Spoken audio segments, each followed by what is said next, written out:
Hello बच्चों, let's see this question.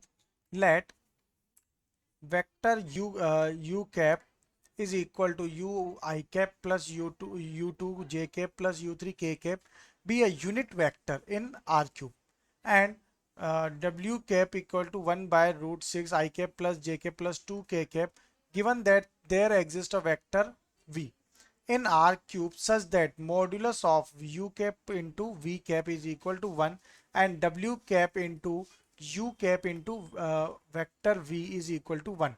Which of the following statements is are correct?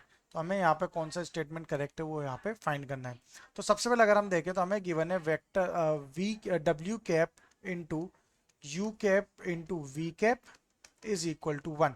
तो ये होगा modulus of W cap into modulus of U cap into vector V. Okay, into ये vector है, sorry. तो ये vector V is ये क्या होगा, cause alpha is equal to 1. तो यहाँ पे कॉज एल्फा की वैल्यू क्या होगी, इक्वल टू 1 होगी.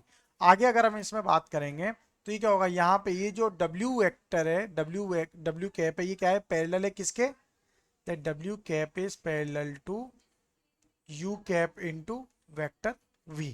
ओके, ये इसके पैरेलल है.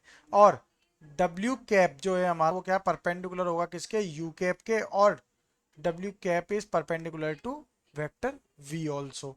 तो यहाँ पे हमें क्या गिवन है, that there exist a vector V, there exists a vector v, so there is a vector v for every possible u cap. Okay, यानी कि हमें जो वेक्टर v गिवन है वो उसके पॉसिबल मतलब वो जो वेक्टर है वो वेक्टर v जो है वो एवरी पॉसिबल म्यू के लिए अवेलेबल है, यू कैप के लिए अवेलेबल है. So since we have w cap perpendicular to u cap, so we have w cap into u cap is equal to 0.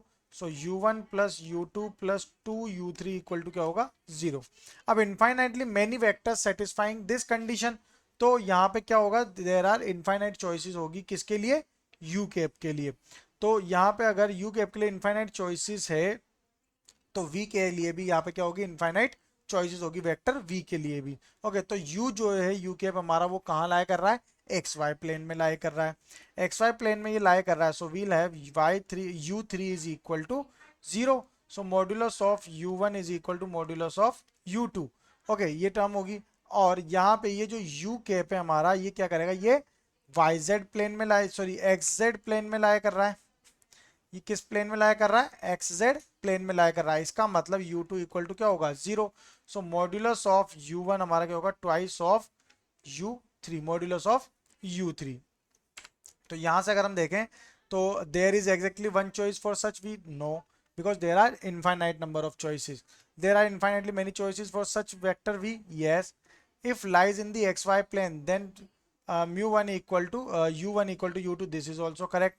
If lies in the xz plane then 2 modulus of u1 equal to modulus of u3, but यहाँ पे condition reverse है, so this is also wrong. So our final answer is option B and C. Best of luck.